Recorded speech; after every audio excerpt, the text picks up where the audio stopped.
Hoje eu trago um formato novo aqui no canal em que você vai poder praticar o seu inglês por 20 minutos, acompanhando uma conversa 100% real, sem edição, o inglês como ele é mesmo. Ao longo dessa conversa eu vou te mostrar algumas perguntas para você testar a sua compreensão do diálogo e eu já vou te explicar como vai funcionar. E eu acredito que quando você assistir ao diálogo você vai ter esse desejo de, poxa, eu gostaria de praticar a minha fala assim também, eu gostaria de encontrar uma pessoa com quem conversar em inglês para praticar o meu speaking, não só o meu listening. E para isso não tem lugar melhor e mais seguro do que o Cambly, que está patrocinando este vídeo. No Cambly você encontra professores e tutores nativos de diferentes lugares do mundo e com diferentes interesses e formações acadêmicas. Os tutores do Cambly são todos falantes nativos do idioma e com certeza podem te ajudar a avançar na sua carreira, já que eles têm experiência em diversos setores. Então você pode se preparar para uma entrevista de emprego, pode dominar os jargões da sua área de atuação e tudo isso com um preço muito acessível, com planos a partir de R$ 59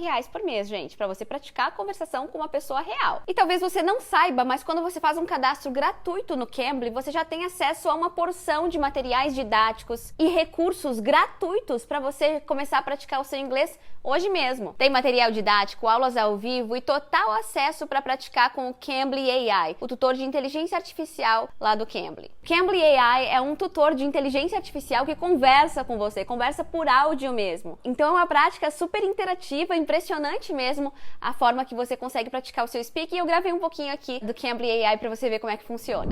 Hello, how can I help you today? Can you explain when to use a or an before a word? Use a before words that start with a consonant sound and before words that start with a vowel sound. For example, a car and an apple. Oh, thank you for explaining the difference between the two. You're welcome. Is there a specific example you would like to practice with a and an? Yes, just give me some examples. Então, para ter acesso a tudo isso sem pagar nada, é só você criar um cadastro agora mesmo no Cambly. Vou deixar o link aqui na descrição. Então já clica aqui no link, faça o seu cadastro para aproveitar esse recurso que hoje tá aí de forma gratuita para você. Bom, então como vai funcionar a nossa atividade? Agora você vai começar já a ver a nossa conversa em inglês, our real conversation in English, sem legenda e praticamente sem edição. E ao longo da conversa você vai acompanhar algumas perguntas em inglês que eu fiz sobre o que a gente está falando ali. As respostas estão na descrição aqui do vídeo, mas tenta não colar. Assista agora e anotando as respostas para depois você conferir aqui na descrição, tá bom? Ready? So let's get started. Hi Jackie, thank you so much for being here with us. Hi, thank you. Where are you from? Okay, I'm originally from the northeastern part of the United States. And currently I'm at friends in New York, but usually I am just traveling, and teaching and training teachers. Yeah. So you don't have a home anymore? No, home is where your heart is, right? No, home is where your heart is. Home is where, so basically every time I'm at our friends or something, I'm home, but I'm not home. So I'm a nomad. I'm basically, a teacher, trainer, nomad. Okay, and where are you in Brazil? What city? I'm in São Paulo now, but I'm from the very south of the country. I don't know if you know a little bit about Brazil, but I'm from a state called Rio Grande do Sul, which is one of the coldest states in the country. And then 12 years ago, I moved to in the south. Yeah, the south is cold, and the north and northeast are hot. Have you ever been to Manaus? Have you ever been to Manaus? Never. I would love to, though. Why? Have you been to Manaus? No, but just because of Cambly, you have so many Brazilian students, and you do learn about Sao Paulo, Rio, Manaus. One of my best students is a public defender from Manaus. So I've learned a lot about it over the years. And it's funny that a lot of other Brazilian students have never been there, but people don't realize the enormity of Brazil. Brazil is huge. Exactly. It's huge. It's a continental country, so it's too big. It's impossible to travel to every state. Not impossible, but it's hard. It's hard. But tell me something you've learned about Manaus then. Well, just that I think the history of it is that it was a big rubber manufacturer, I think. So it used to be quite a prosperous area. And it's still, I guess, it's the city, right, or the area for that region, because that's the Amazonas and a lot of indigenous people. And doesn't it have like a beautiful opera house or something? It has some kind of beautiful building in Manaus that's like a symbol for Manaus, but I can't remember. But that's part of it. Like if a student is from a place, now that Cambly has the share screen, you can Google like they can say where they're from, and you can Google it and have images and then get them. Can I share a screen now? Yeah, I can do it. I didn't know that. I didn't know that. Yeah. Which is great. This is something I've always, wanted to have on Cambly. Well, yeah, that's I what I'm didn't know saying. that. Like Cambly is improving. And where are you in New York now? In Manhattan? Is it close to, no? Right. I was in Manhattan, but now I'm on Long Island.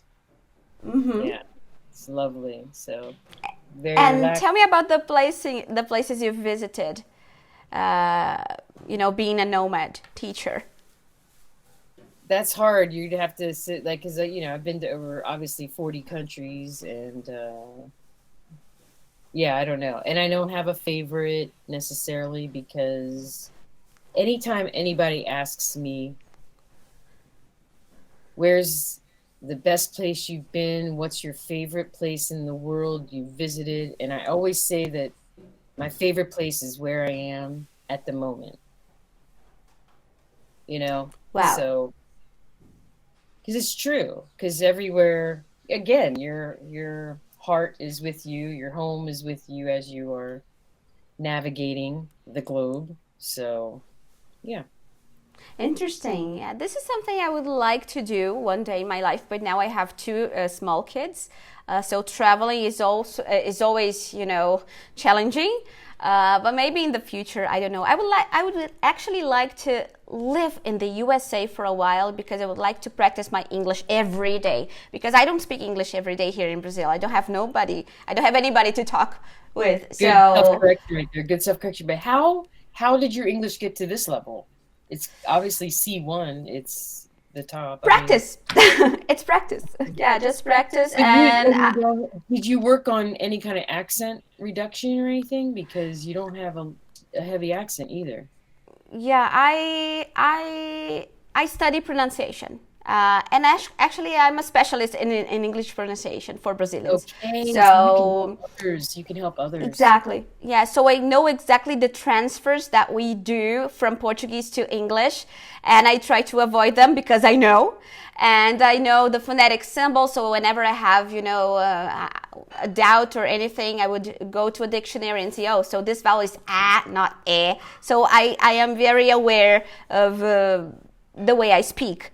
So I think this has helped me, and this way I can also help my students, improve their pronunciation skills. Of course, everybody has an accent. I do have a foreign accent. I know I do. You must have, and I want to say that too. Like I don't like the idea that you do accent reduction to where there's no accent.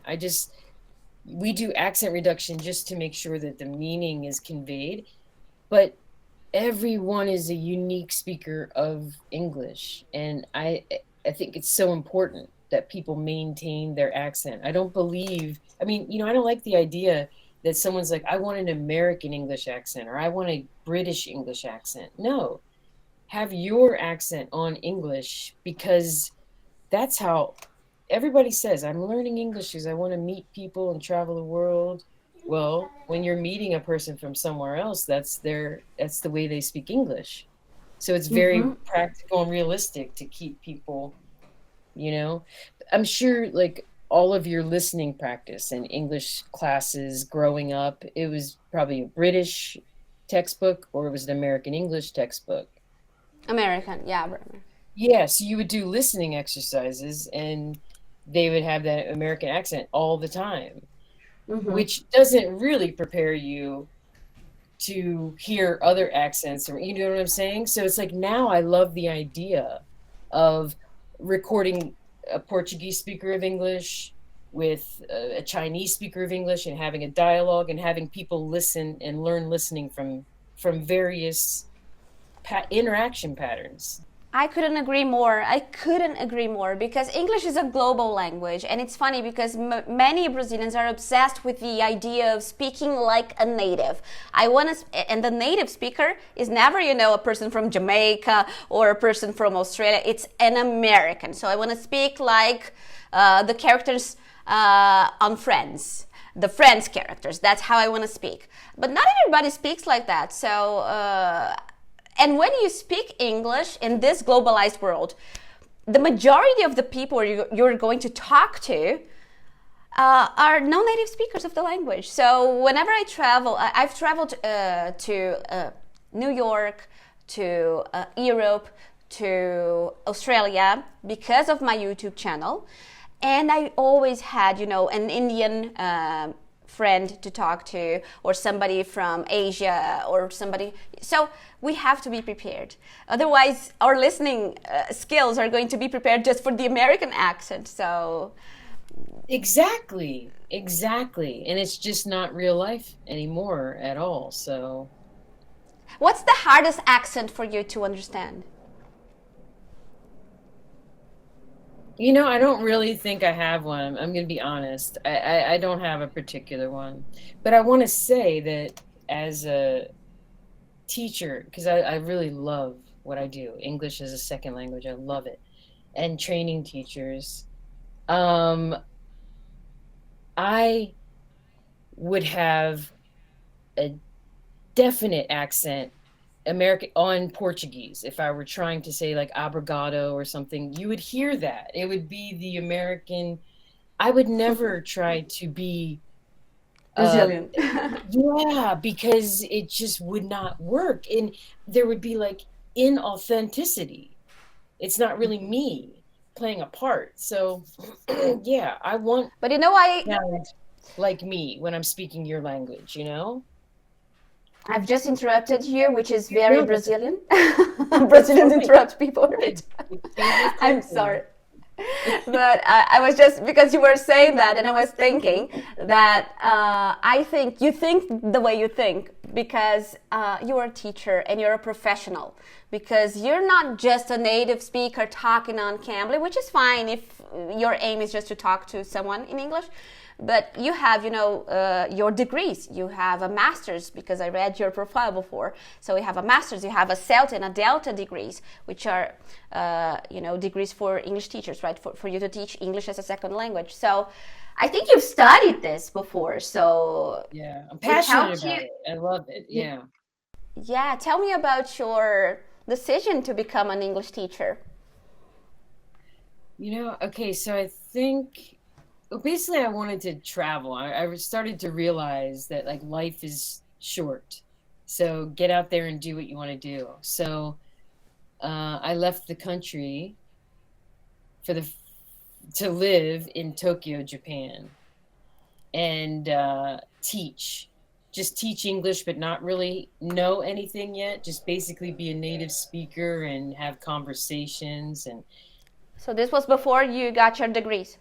Okay. Exactly. In my English, I had already had my master's degree in counseling and guidance psychology, but no experience teaching English. But I was in Tokyo for a year, and then I went to Okinawa, still same company, teaching conversational English. And just like you said, when you're helping Portuguese speakers of English, you're helping them with their pronunciation and everything. The caveat, what's going on there, and you know how to help them fix it. Well, I'd be in a class with the Japanese learners of English, and they would always have like a R versus L problem and pronunciation.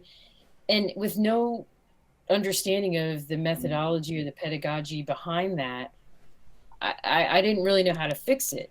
So that's when I started my journey for the CELTA. So I was given a leave for professional development from the company, and I went to Egypt and did my CELTA. And it was the best thing I had ever done. It was the hardest thing at the time that I had ever done. And mind you, I already had a master's degree. But the CELTA 1 month was intense, but it taught me a lot. It got me a foundation. Then I think I returned to Japan just to finish my contract, and then I went to Vietnam and ended up living and working in Vietnam for 4 years. Got a lot of great experience after CELTA, to the point that I'm like, I understand what CELTA was about now. Like, I understand the process more when I'm in the classroom and actually applying everything.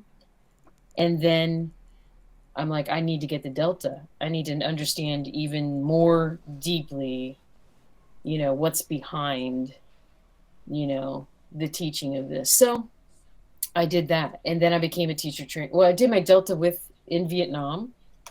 And then after 8 years of being abroad and never returning to the States, I finally went back to the States in 2011.